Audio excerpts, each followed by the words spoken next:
Ki Ageng Pengging, aka Kebo Kenongo. Setelah kehancuran Majapahit pada tahun 1478 Masehi, maka berakhir pula kejayaan Majapahit. Berakhirnya masa kejayaan Majapahit ini bukanlah saat diperintah oleh Prabu Brawijaya VII seperti yang dibanyak beritakan selama ini. Namun saat ini, di bawah pemerintahan Prabu Brawijaya V atau Prabu Brawijaya Pamungkas. Sebagai bukti, di bawah inilah nama raja-raja yang pernah memerintah Majapahit. Yang pertama, Raden Wijaya atau Brawijaya I atau Prabu Brawijaya I atau Sri Kertajasa Jayawardana 1292 hingga 1309 Masehi. 2. Raden Kalagemet atau Prabu Jayanegara atau Sri Jayanegara 1309 hingga 1328 Masehi. 3. Ratu Ayu Tribuwana Tunggadewi Jaya Wisnuwardani 1328 hingga 1350 Masehi. 4. Prabu Hayam Wuruk atau Sri Raja Sawardana 1350 hingga 1389 Masehi. 5. Prabu Wikramawardana 1389 hingga 1492 Masehi. Pada masa inilah terjadi Perang Parekrek, di mana Adipati Bre Wirabumi atau Adipati Kebo Marcoet mengadakan pemberontakan ke Majapahit dan berhasil ditaklukkan oleh Jaka Umbaran atau Raden Gajah atau Minakjingga. 6. Ratu Ayu Suhita atau Dewi Kencana Wungu 1429 hingga 1447 Masehi, diperistri oleh Raden Parameswara atau Raden Damarwulan, atau yang lantas setelah menjadi suami Ratu Ayu Suhita, memegang tumpuk pemerintahan dengan gelar Brawijaya II atau Prabu Brawijaya II setelah berhasil mengalahkan Jaka Umbaran atau Raden Gajah atau Minakjingga, penguasa Blambangan. Pengambilan gelar ini demi mengkukuhkan kedudukannya sebagai keturunan Raden Wijaya. 7. Prabu Kertawijaya atau Brawijaya III atau Prabu Brawijaya III 1447 sampai 1451 Masehi. 8. Prabu Rajasa Wardana atau Brawijaya IV atau Prabu Brawijaya IV 1451 hingga 1453 Masehi. 9. Raden Kertabumi atau Brawijaya V atau Prabu Brawijaya V atau Prabu Brawijaya Pamungkas 1453 hingga 1478 Masehi. Dalam masa pemerintahan beliau dibantu oleh saudaranya, yaitu Raden Purwawisesa sebagai Mahapati 1456 hingga 1466 Masehi, yang lantas digantikan oleh Raden Pandan Salas atau Bre Pandan Salas 1466 hingga 1473 Masehi.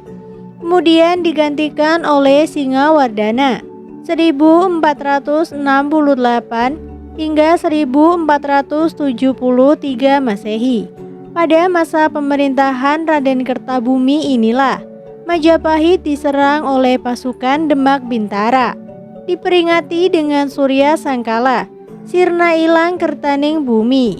Sumber lain menyebutkan Raden Kertabumi mulai memegang tumpuk pemerintahan semenjak tahun 1473 Masehi. Sebelumnya dia adalah raja bawahan di wilayah Majapahit. Semenjak kehancurannya, Majapahit kini harus tunduk kepada Demak Bintara. Majapahit menjadi negara kecil, bagian dari Demak Bintara.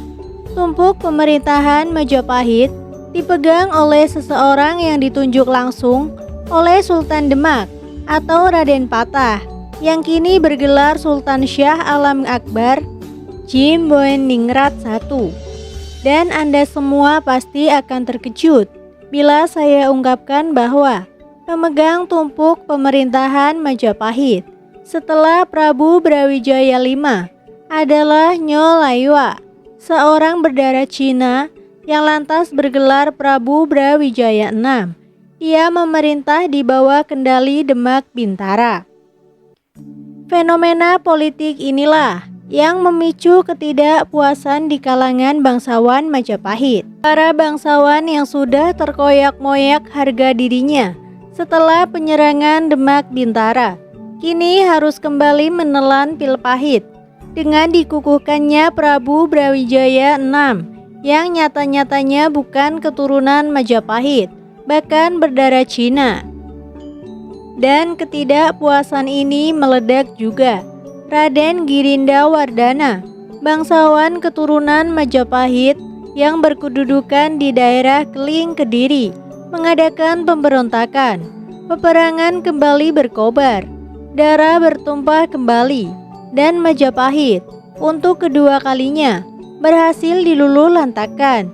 Raden Girinda Wardana yang banyak mendapat dukungan dari gerilyawan, sisa-sisa Laskar Majapahit lama, berhasil menjebol Majapahit baru, boneka Demak Bintara. Prabu Brawijaya VI atau Nyo Laiwa tewas. Tahta Majapahit berhasil dikuasai oleh Raden Girinda Wardana. Dia memboyong segala tanda kebesaran Majapahit dari Trowulan ke Keling, Kediri.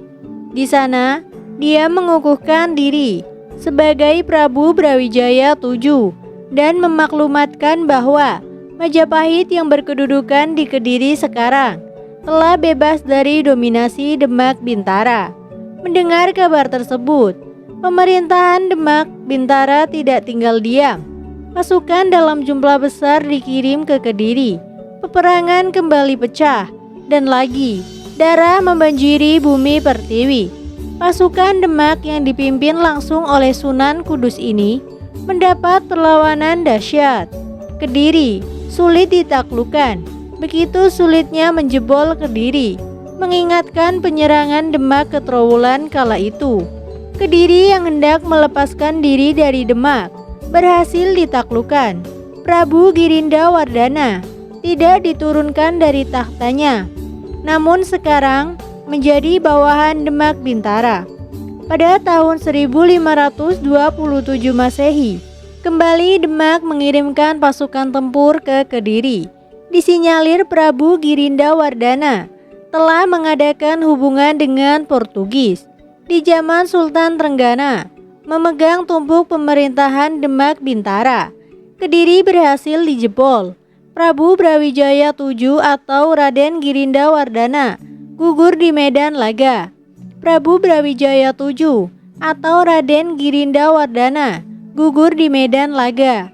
Hal inilah yang diekspos besar-besaran oleh kaum putihan, sehingga muncul pendapat bahwa Demak bukannya menghancurkan Majapahit, namun menyerang Raden Girinda Wardana yang lebih dahulu menghancurkan Majapahit. Padahal faktanya, baik penyerangan kepada Prabu Brawijaya V maupun Raden Girinda Wardana semuanya dilakukan oleh pasukan Demak Bintara, kata Damar Sasangka, pewaris tahta sah. Prabu Brawijaya V atau Raden Kertabumi mempunyai seorang permaisuri yang berasal dari negeri Champa atau Kamboja Selatan, bernama Dewi Anarawati. Permaisuri beliau ini beragama Islam. Dia adalah adik ipar Syekh Ibrahim As-Samarqand yang terkenal di Jawa dengan nama Syekh Ibrahim Semorokondi. Makamnya berada di Tuban sekarang. kata Damar Sasangka. Dewi Anarawati ini adalah bibi dari Sunan Ampel atau Raden Ali Rahmat atau Bong Swihu, pendiri Dewan Wali Sangha. Raden Ali Rahmat adalah putra Syekh Ibrahim Smorokondi. Raden Ali Rahmat juga adalah menantu Adipati Tuban, Adipati Wilwatikta. Adipati Wilwatikta mempunyai 2 orang putra-putri yang sulung dinikahi oleh Raden Ali Rahmat atau Sunan Ampel dan kelak terkenal dengan sebutan Nyi Ageng Ampel. Sedangkan yang bungsu bernama Arya Teja. Arya Teja menggantikan kedudukan ayahandanya sebagai Adipati Tuban dengan gelar Adipati Arya Teja. Adipati Arya Teja inilah ayahanda Raden Sahid dan Dewi Rasawulan. Kelak, Raden Sahid terkenal dengan sebutan Sunan Kalijaga. Sunan Kalijaga tidak berminat menggantikan kedudukan ayahandanya sebagai seorang adipati. Tahta Tuban diserahkan kepada Raden Jakasupa, suami adiknya Dewi Rasawulan. Raden Jakasupa adalah keturunan empu keraton Majapahit, yaitu Ki Pitrang atau Ki Supa Madrangi atau Pangeran Sedayu. Raden Jakasupa adalah arsitek keris Kiai Naga Sasra dan Kiai Sabuk Inten yang terkenal itu. Sesungguhnya, keris Kiai Naga Sasra maupun Kiai Sabuk Inten adalah sebuah simbol sementara. Naga Sasra berasal dari bahasa Sanskerta naga, Sahasrara, yang berarti 1000 naga. Ini melambangkan banyaknya kekuatan-kekuatan laten Majapahit yang masih memiliki kekuatan militer dan masih memiliki pengaruh besar di pelosok Nusantara. Sedangkan Sabuk Inten berarti ikat pinggang. Intan yang melambangkan para investor ekonomi lokal maupun mancanegara sebagai sumber keuangan yang sangat menentukan perputaran roda perekonomian negara. Raden Jakasupa bukan orang sembarangan. Ayahandanya, Ki Pitrang atau Ki Supa Mandrangi, sangat berpengaruh dalam negeri Majapahit dan mancanegara. Waktu Majapahit masih berdiri, pekerjaannya sebagai penyedia persenjataan militer negara menjadikan Ki Pitrang banyak memiliki relasi. Apabila Anda pernah dengar sebuah pedang kuno yang menjadi kebanggaan Dr. Sun Yat-sen, pendiri Taiwan yang bernama Pit Kang, sesungguhnya pedang tersebut adalah hasil tempaan Ki Pitrang, sehingga namanya pun masih disebut Pitrang, walaupun dalam logat Cina. Pedang ini masih disimpan di Taiwan. Pedang tersebut adalah hadiah Raja Majapahit kepada Kaisar Tiongkok, dan tidak tahu bagaimana ceritanya. Pedang kuno yang berasal dari Majapahit tersebut bisa dibawa lari oleh Dr. Sun Yat-sen ke Taiwan setelah Tiongkok berhasil dikuasai kaum komunis. Kebesaran nama Ki Pitrang inilah menjadikan Raden Jakasupa sebagai anak laki-laki satu-satunya dan istri yang berasal dari Majapahit. Seorang lagi, istri Ki Pitrang berasal dari Blambangan. Dari istri Blambangan ini, beliau mempunyai seorang putra bernama Jakasura yang meninggal sewaktu berusia belia. Praktis, putra Ki Pitrang tinggal Raden Jakasupa, Damar Sasangka, sangat disegani para sisa-sisa bangsawan Majapahit yang masih memiliki pengaruh dalam bidang ekonomi maupun militer dan masih banyak tersebar di beberapa pelosok Nusantara, serta yang disimbolkan dengan keris Kiai Nagasasra, ditambah para investor asing yang disimbolkan dengan keris Kiai Sabuk Inten, sangat-sangat menghormati Raden Jakasupa. Kiai Sabuk Inten. Sosok Jakasupa dibutuhkan di pihak pemerintahan Demak Bintara, ditambah kehadiran Sunan Kalijaga yang juga sangat disegani oleh berbagai kalangan lintas agama di wilayah bekas kerajaan Majapahit. Maka seolah-olah dua orang ini adalah kunci keberlangsungan pemerintahan Demak Bintara.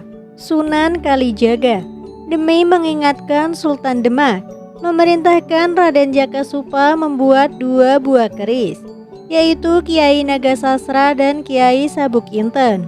Keduanya harus diserahkan kepada Sultan Demak sebagai benda simbolik untuk mengingatkan Sultan Demak bahwa tanpa dukungan sisa-sisa bangsawan Majapahit serta tanpa dipermudah masuknya investor mancanegara ke wilayah Demak Bintara, dapat dipastikan Demak tidak akan berumur lama.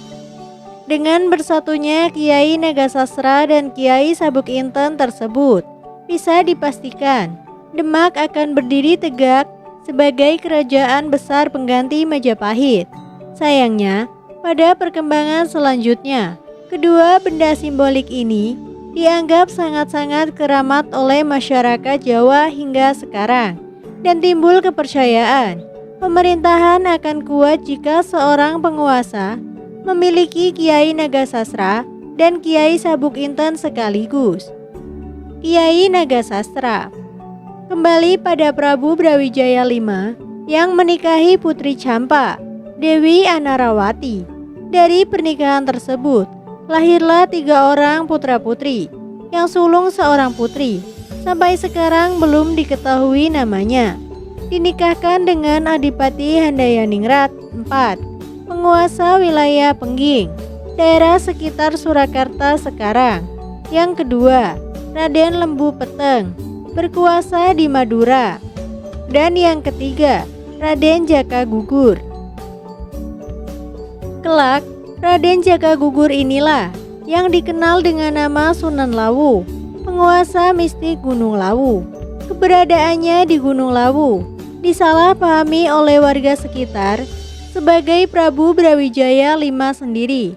Maklum, sosok raja pada masa itu hanya dikenal nama besarnya semata.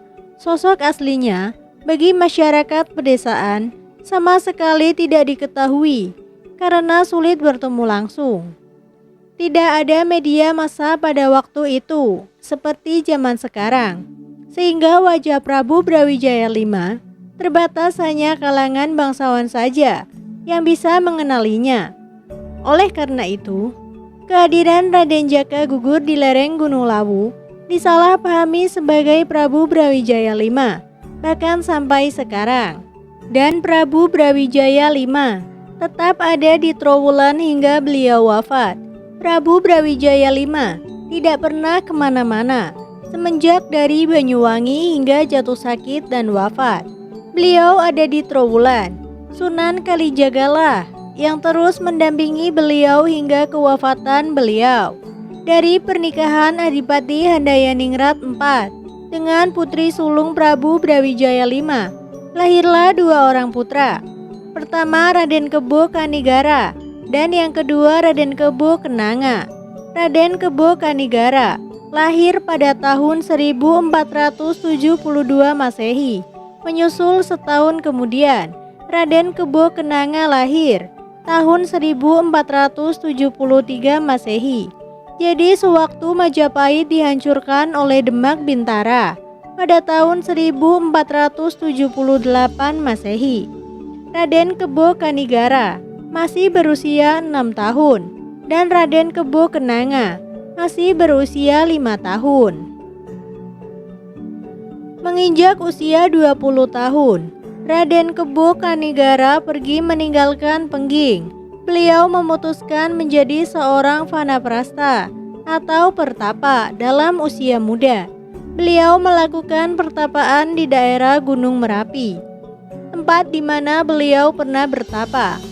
Sekarang terkenal dengan sebutan Desa Turgo, yang berasal dari gabungan 2 suku kata, Anggen Turaga, yang artinya menggambleng diri.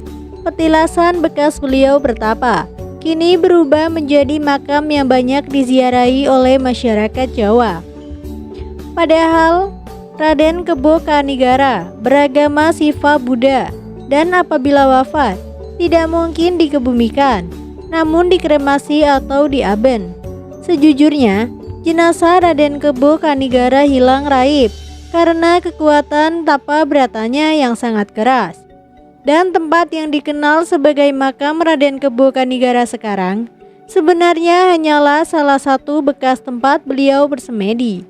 Putra bungsu Adipati Handayaningrat IV, yaitu Raden Kebo Kenanga, dalam usia 20 tahun, setahun semenjak kepergian kakaknya, harus kehilangan ramandanya. Adipati Handayaningrat IV wafat, dan seharusnya yang berhak menggantikan kedudukan beliau adalah Raden Kebo Kanigara. Karena sang sulung telah pergi bertapa, maka si bungsu, Raden Keno Kenanga, terpaksa menggantikannya. Dan Raden Kebo Kenanga lantas dikenal dengan gelar Ki Ageng Pengging. Dalam usia relatif muda, Ki Ageng Pengging sangat terkenal kedalaman spiritualitasnya. Dalam garis keturunan sebenarnya mengalir darah pewaris sah tahta Majapahit, karena nenek beliau, yaitu Dewi Anarawati, telah diangkat sebagai permaisuri, sehingga jelas di sini. Manakala Prabu Brawijaya V kelak lengser ke Prabon atau wafat, maka yang berhak menggantikannya adalah putranya, yaitu Raden Kebo Kanigara. Karena seperti telah diceritakan di atas, Raden Kebo Kanigara tidak berminat kepada tahta, maka Raden Keno Kananga atau Ki Ageng Pengging yang berhak menggantikannya. Jika ditilik dari sini, sesungguhnya pewaris tahta Majapahit seharusnya Ki Ageng Pengging, bukan Raden Pata. Seluruh masyarakat Majapahit tahu akan hal ini, tahu siapa yang seharusnya berhak memegang tahta, sehingga diam-diam pengaruh keturunan Pengging masih terasa sangat besar di wilayah Demak Bintara. Bagi pemerintahan Demak, keturunan Pengging adalah bahaya laten. Praktis pemerintahan Demak Bintara secara diam-diam memasang pasukan mata-mata khusus di Pengging. Gerak-gerik Ki Ageng Pengging tak pernah lepas dari pengamatan Sultan Demak dan Dewan Wali Songo. Sesungguhnya, jika Ki Ageng Pengging mau, ia bisa melakukan konsolidasi kekuatan sisa-sisa Majapahit. Tapi, seperti sifat kakaknya, Ki Ageng Pengging sama sekali tidak mempunyai ambisi politik seperti itu. Malahan beliau lebih suka mendalami spiritualitas. Para prajurit Pengging sendiri sangat merasakan akan hal itu. Kegiatan pelatihan militer dirasa jauh berkurang semenjak Ki Ageng Pengging menggantikan ayahandanya. Malahan, tempat-tempat suci lebih bergairah dan hidup semenjak beliau berkuasa. Ki Ageng Pengging tenggelam dalam spiritualitas. Setiap waktunya, senantiasa beliau memanfaatkan untuk peningkatan kesadaran atma. Pengging sangat damai, penuh nuansa religius. Namun hal itu tak berlangsung lama. Manakala Ki Ageng Pengging berkenalan dengan seorang ulama Islam yang dikenal berseberangan dengan Dewan Wali Songo, yaitu Syekh Lemah Abang atau Syekh Siti Jenar, Pengging mulai memanas. Sun Yat-sen itu sudah meninggal di tahun 1925. Padahal Taiwan itu jadi negara sendiri baru di tahun 1949. Yang dimaksud itu bukan Sun Yat-sen, tapi Chiang Kai-shek. Walaupun masih belia, kedalaman spiritualitas Ki Ageng Pengging tidak bisa diragukan lagi. Pencapaian spiritualnya sampai pada kondisi mati sajroning urip, urip sajroning pati, atau mati di dalam hidup, hidup di dalam kematian. Beliau mampu dalam beberapa hari bermeditasi tanpa bernafas. Raga beliau mampu menyerap prana atau oksigen melalui seluruh pori-pori tubuh tanpa menggunakan pergerakan paru-paru. Bila tidak jeli, mereka yang melihat kondisi Ki Ageng Pengging sewaktu bermeditasi pasti akan menyangka beliau meninggal. Namun, bagi yang benar-benar jeli, mereka akan tahu jantung beliau masih tetap berdetak, sangat-sangat halus, dan darah beliau masih tetap mengalir, walau dalam percepatan yang sangat-sangat halus.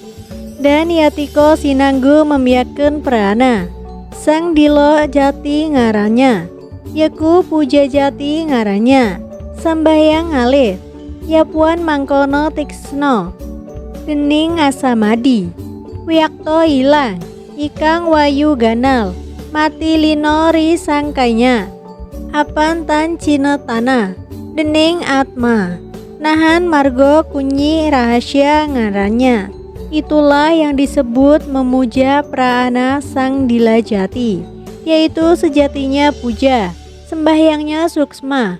Bila sudah demikian, samadinya sangat-sangat tajam, benar-benar hilangnya nafas yang kasar, mati lenyap ke asalnya. Kesadaran suksma telah melebur ke kesadaran atma. Inilah kunci kesempurnaan. Ki Ageng Pengging telah mencapai tahap peleburan ini, sesuai dengan yang diuraikan dalam Rontal Tattwa Jayana. Bila beliau mau, beliau bisa meninggalkan badan kasarnya mati, sesuai dengan keinginannya sendiri. Beliau diangkat sebagai penguasa Pengging, pengganti ayahandanya. Dalam usia belia, beliau menikah, seorang gadis dari daerah Tingkir, masih adik kandung Ki Ageng Tingkir. Beliau persunting. Pengging benar-benar damai, jauh dari hiruk-pikuk perpolitikan, jauh dari pertikaian-pertikaian. Sunan Kalijaga pun sering berkunjung ke Pengging bersama beberapa santri beliau. Dari Sunan Kalijaga, Ki Ageng Pengging senantiasa mendapat petuah-petuah yang sangat berharga. Walaupun Sunan Kalijaga beragama Islam dan Ki Ageng Pengging beragama Siva Buddha, kedekatan hubungan mereka sudah tidak bisa digambarkan lagi. Secara khusus, Ki Ageng Pengging menyediakan musola di kompleks Dalam Agung beliau. Ini diperuntukkan bagi sahabat-sahabat beliau yang beragama Islam. Dari sahabat-sahabat Islam beliau inilah Ki Ageng Pengging tahu akan sosok Syekh Lemah Abang atau Syekh Siti Jenar, sosok ulama yang berseberangan dengan Dewan Wali Songo. Beberapa kali dalam meditasinya, beliau mencoba menghubungi Syekh Lemah Abang, dan Ki Ageng Pengging tersenyum puas manakala salam beliau senantiasa dijawab oleh Syekh Lemah Abang dengan senyuman yang luar biasa damainya.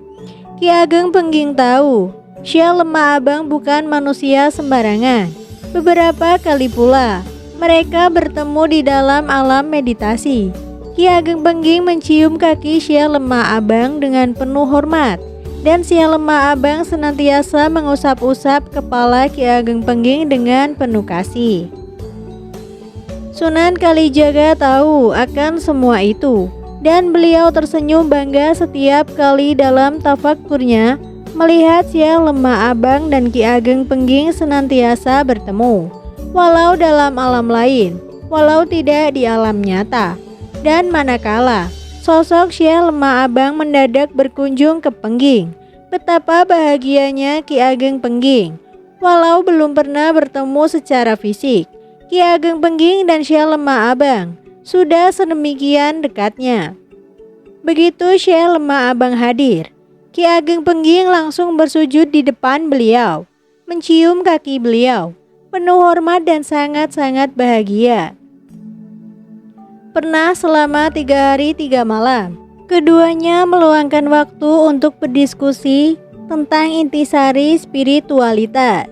Tidak hanya sekedar berdiskusi, keduanya masuk ke dalam batin masing-masing.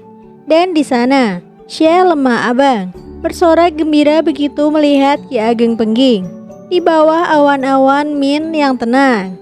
Tengah ada di bawah beliau, tidak terlampau jauh. Dan di sana, Ki Ageng Pengging mencakupkan kedua tangannya di depan dada, menyembah sembari memandang Syekh Lemah Abang dengan senyum kedamaian. Karena seringnya berkunjung ke Pengging, Syekh Lemah Abang akhirnya dipertemukan dengan sahabat-sahabat Ki Ageng Pengging, beberapa bangsawan muda keturunan Majapahit yang masing-masing juga memiliki wilayah kekuasaan. Mereka antara lain Ki Ageng Tingkir, Ki Ageng Butuh, dan Ki Ageng Ngerang. Ketiganya bahkan lantas tertarik memeluk Islam tanpa paksaan. Ki Ageng Butuh dan Ki Ageng Ngerang kelak terkenal dengan gelar Sunan Butuh dan Sunan Ngerang. Namun diam-diam, mata-mata Demak Bintara mengetahui semua itu. Laporan segera masuk ke hadapan Sultan Demak, dan Sultan Demak meneruskan informasi itu ke Dewan Wali Songo. Sebuah informasi yang sangat mengejutkan bagi Dewan Wali Songo. Dan Dewan Wali memerintahkan Sultan Demak agar semakin meningkatkan kegiatan mata-mata di wilayah Pengging. Sultan Demak merespon perintah tersebut. Jumlah pasukan mata-mata semakin ditambah di wilayah Pengging. Demak semakin waspada, karena bila Pengging bergerak, dapat dipastikan dukungan dari berbagai daerah akan mudah diraih. Apalagi ditambah sosok Syekh Lemah Abang dan Sunan Kalijaga di sana. Pengging akan berubah menjadi kekuatan yang sangat menakutkan. Dan hal ini adalah ancaman serius bagi keberlangsungan pemerintahan Demak Bintara. Padahal, ketakutan Demak Bintara hanyalah ketakutan semu, karena di Pengging tidak ada pergerakan apapun. Ki Ageng Pengging tidak mempunyai rencana untuk membuat mekar. Demak Bintara hanya ketakutan sendiri. Sunan Kalijaga membaca gelagat tersebut. Beliau memperingatkan Ki Ageng Pengging untuk waspada. Namun, Ki Ageng Pengging bagaimanapun juga masih berusia belia. Beliau kadang masih kurang perhitungan. Beliau sangat mencintai spiritualitas, dan kecintaannya ini membuat beliau tanpa perhitungan yang matang menawarkan wilayah Pengging untuk dipakai sebagai tempat kepindahan pesantren Kerenda Sawah milik Syekh Lemah Abang. Syekh Lemah Abang memang mempunyai rencana untuk memindahkan lokasi pesantrennya yang ada di Cirebon. Hal ini berkaitan dengan situasi politik Cirebon yang semakin memanas akibat terus-terusan menjalankan agresi militer ke Pajajaran. Cirebon sudah tidak kondusif lagi bagi peningkatan kesadaran. Sudah sangat-sangat berubah. Sudah tidak sama lagi dengan Cirebon di masa Syekh Zatul Kahfi masih hidup. Namun, Sunan Kalijaga melarang Syekh Lemah Abang menerima tawaran itu. Karena bila Syekh Lemah Abang menerimanya, pemerintah Demak Bintara akan menuduh beliau bersekongkol dengan Ki Ageng Pengging, hendak mengadakan gerakan subversif. Syekh Lemah Abang memang tidak begitu memahami peta perpolitikan, dan Sunan Kalijaga yang lebih paham. Oleh karenanya, Syekh Lemah Abang menolak tawaran Ki Ageng Pengging. Beliau memutuskan untuk tetap bertahan di Cirebon. Dan kabarnya bahwasanya Ki Ageng Pengging menawarkan wilayah Pengging sebagai tempat kepindahan pesantren Kerenda Sawah diartikan lain oleh pemerintahan Demak. Sultan Demak yang sudah terlanjur ketakutan menyimpulkan bahwa memang tengah terjadi gerakan rahasia antara Ki Ageng Pengging dengan Syekh Lemah Abang, dan Dewan Wali Songo pun bertindak. Sunan Giri Kedaton mengeluarkan fatwa bahwa Syekh Lemah Abang adalah musuh kehilafan Islam di Jawa, dan tugas Sultan Demak dan Sultan Cirebon, Sunan Gunung Jati, untuk menangkap Syekh Lemah Abang. Terdengarlah kabar Syekh Lemah Abang dijatuhi hukuman mati oleh pemerintah Demak Bintara dengan tuduhan mengajarkan ajaran sesat dan hendak mengadakan makar. Tak urung, lontang asmara, Sunan Panggung, dan murid-murid Syekh Lemah Abang yang lain ikut dijadikan sasaran pemerintah. Kabar ini sampai juga ke Pengging. Ki Ageng Pengging berkabung. Begitu juga Ki Ageng Tingkir, Ki Ageng Ngerang, dan Ki Ageng Butuh. Untung, Ki Ageng Tingkir, Ki Ageng Ngerang, dan Ki Ageng Butuh lepas dari daftar buruan pemerintah Demak. Tidak seperti lontang asmara dan Sunan Panggung. Ki Ageng Pengging benar-benar merasa kehilangan, dan beliau semakin menyadari bagaimana posisinya di mata Sultan Demak. Dirinya dipandang sebagai duri dalam daging, musuh dalam selimut. Tak urung, setelah Syekh Lemah Abang, pasti akan tiba giliran beliau menjadi target untuk disingkirkan. Ki Ageng Pengging telah siap untuk itu, siap menunggu giliran untuk disingkirkan. Bukan untuk melakukan perlawanan bersenjata, namun siap menerima ajal jika memang Sultan Demak menghendakinya. Ki Ageng Pengging sangat merindui sosok Syekh Lemah Abang. Apabila Syekh Lemah Abang pergi dari dunia ini, maka Ki Ageng Pengging berniat untuk mengikutinya. Apalah arti dunia bagi Ki Ageng Pengging? Dunia sama sekali tidak menarik minat beliau. Beberapa bulan setelah wafatnya Syekh Lemah Abang, Ki Ageng Pengging mengirimkan surat kepada Sultan Demak. Isi surat tersebut sangat mengejutkan. Ki Ageng Pengging bermaksud mengakhiri pemerintahan Pengging, dan beliau meminta kepada Sultan Demak agar memasukkan wilayah Pengging ke kadipaten terdekat, sesuai kebijaksanaan Sultan Demak. Bahkan, Ki Ageng Pengging meminta agar Sultan Demak melepas segala jabatan politik beliau. Surat ini menggambarkan Demak Bintara.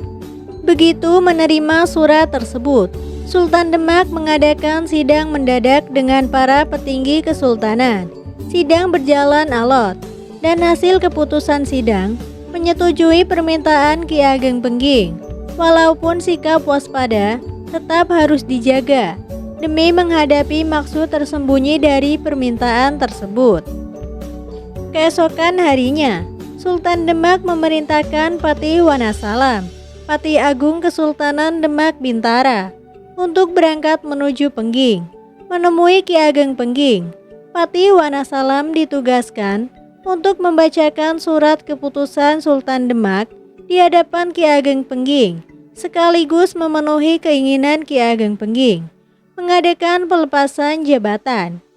Di samping itu pula, Ki Wanasalam mendapat pesan khusus agar terus mencari informasi secara diam-diam tentang maksud sesungguhnya dari keinginan Ki Ageng Pengging. Rombongan Patih Agung Demak Bintara ini sampai juga di wilayah Pengging. Kedatangan rombongan pasukan kesultanan yang serba mendadak ini menggambarkan Pengging.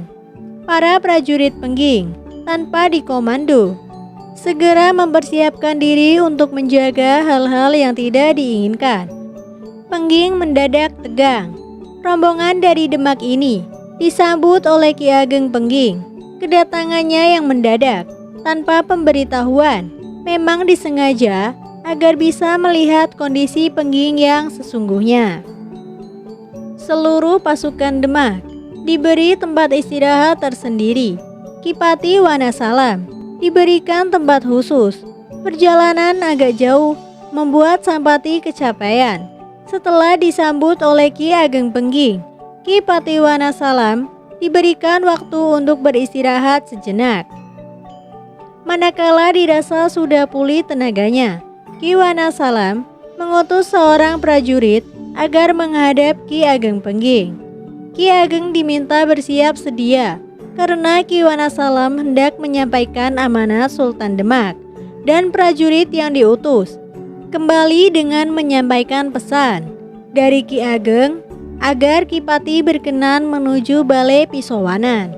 Ki Wanasalam diiringi beberapa pengawal khusus berangkat terlebih dahulu menuju Balai Pisowanan. Setelah Ki Patih sudah tiba di sana, baru Ki Ageng Pengging menyusul. Hal ini adalah etika kerajaan Jawa, di mana seorang pejabat besar harus terlebih dahulu ada di Balai Pisowanan, baru pejabat di bawahnya datang menghadap. Setelah keduanya berada di Balai Pisowanan, Ki Ageng Pengging menyatakan kesiapannya mendengarkan amanat Sultan Demak Bintara. Ki Wanasalam segera menjelaskan bahwa surat Ki Ageng telah diterima oleh Sultan Demak, dan Sultan Demak telah mengadakan sidang khusus. Hasil keputusan sidang telah tertulis di dalam gulungan surat keputusan Sultan yang kini dipegang oleh Ki Wonosalam. Sebelum dibacakan, Ki Wonosalam menanyakan kesungguhan isi surat yang dikirimkan Ki Ageng Pengging. Lantas rencana apa yang hendak dilakukan Ki Ageng apabila keinginannya dikabulkan oleh Sultan Demak? Ki Ageng mengaturkan sembah sebelum menjawab. Lantas beliau menuturkan bahwasanya apa yang telah beliau tulis di dalam surat yang telah dikirimkan ke hadapan Sultan Demak memang benar-benar telah menjadi niatan dan kebulatan tekad beliau. Manakala keinginannya yang tertulis di dalam surat tersebut dikabulkan, maka beliau hanya meminta agar pajak wilayah Pengging tidak dinaikkan, serta memberikan tanah kepada Ki Ageng Pengging cukup beberapa hektar saja, sekedar sebagai tempat tinggal di lahan bersawah. Ki Wonosalam belum puas.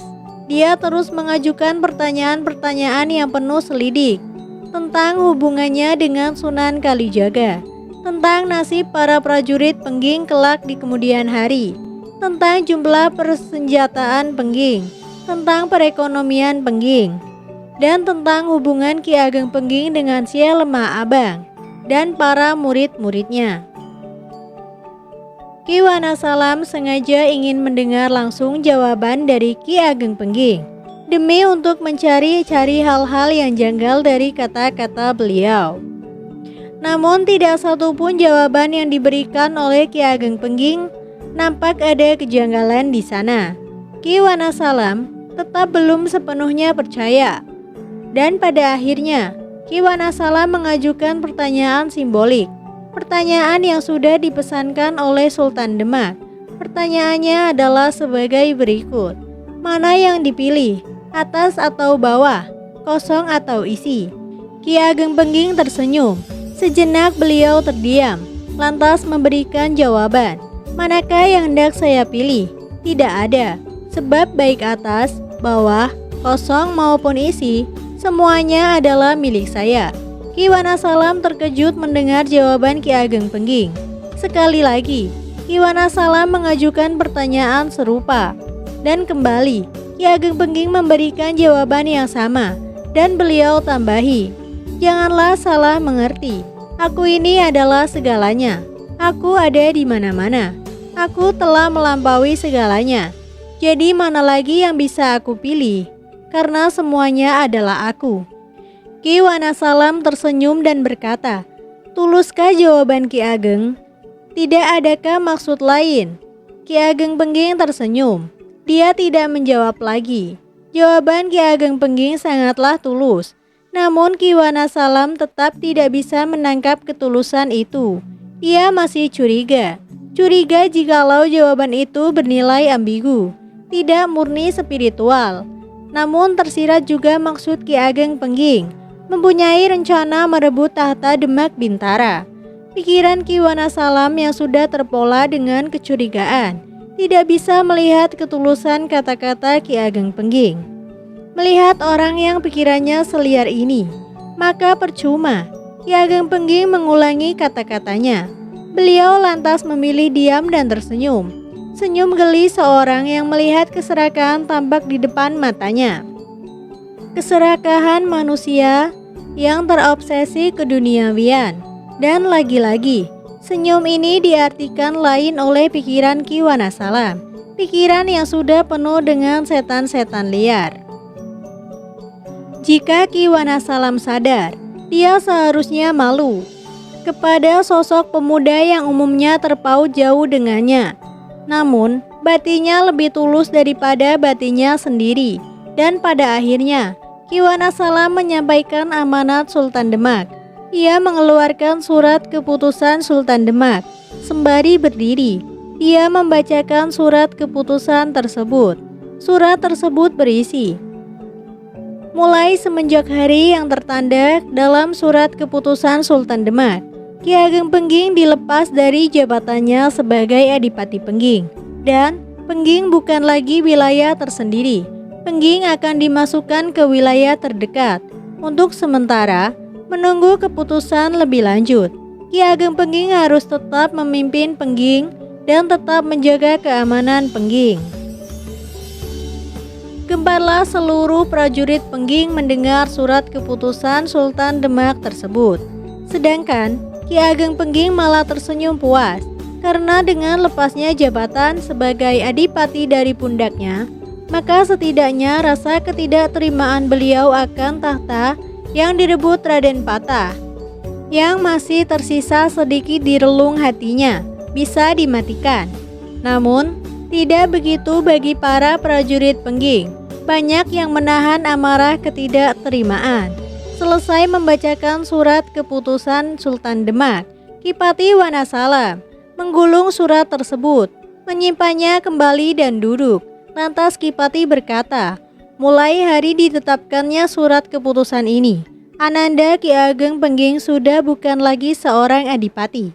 Dan atas perintah Kanjeng Sultan Demak, Ananda harus menghadap ke Demak demi menunjukkan kesetiaan Ananda. Ki Ageng menjawab, Kipati, apa perlunya hamba menghadap ke Demak? Toh sekarang saya bukan siapa-siapa lagi. Sudahlah, saya sekarang hanyalah orang sudra, wong cilik. Kanjeng Sultan Demak seyogyanya jangan lagi mencurigai hamba. Kipati berkata tegas, ini adalah perintah seorang sultan dan beliau memberi waktu bagi Ananda 3 tahun ke depan. Dan upacara pelepasan jabatan pun segera dilakukan. Setelah upacara usai, Ki Wanasalam kembali ke tempat istirahatnya dan Ki Ageng Pengging kembali ke dalam agung.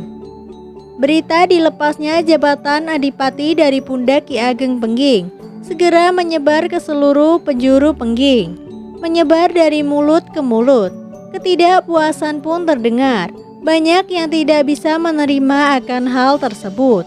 Keesokan harinya, kembali Ki Wanasalam bertemu dengan Ki Ageng Pengging untuk berpamitan.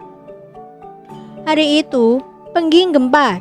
Para lurah prajurit Pengging memohon menghadap kepada Ki Ageng Pengging demi untuk menanyakan maksud keputusan tersebut. Dan kepada para lurah prajurit Pengging, Ki Ageng mengiyakan keputusan beliau tersebut. Dan seluruh masyarakat Pengging diminta menerima kenyataan ini. Bagaikan menelan pil pahit, para lurah prajurit mendengarnya. Ki Ageng Pengging lantas memberikan kepada mereka untuk bergabung menjadi prajurit kadipaten yang bakal dipasrahi wilayah Pengging kelak atau melepaskan jabatan sebagai prajurit dan bertani. Para lurah prajurit segera mengumpulkan prajurit Pengging. Kepada mereka, para lurah prajurit menawarkan pilihan dari Ki Ageng Pengging. Dan sungguh tidak disangka, seluruh prajurit menyatakan hendak meletakkan senjata dan memilih menjadi petani biasa, mengikuti junjungan mereka, Ki Ageng Pengging. Dan di Demak, kabar dilepasnya jabatan Ki Ageng Pengging sebagai adipati pun merebak pula. Ki Wanasalam sudah menyampaikan hasil dia diutus ke Pengging. Sultan Demak sedikit berlega hati. Namun, manakala dia mendengar bahwasanya Ki Ageng Pengging tampak enggan untuk menghadap ke Demak, kecurigaannya kembali muncul. Tinggal menunggu waktu. Jika sampai 3 tahun mendatang, Ki Ageng Pengging tetap tidak menghadap ke Demak, maka tidak ada jalan lain. Cucu Prabu Brawijaya V itu harus disingkirkan seperti halnya Sial Lemak Abang.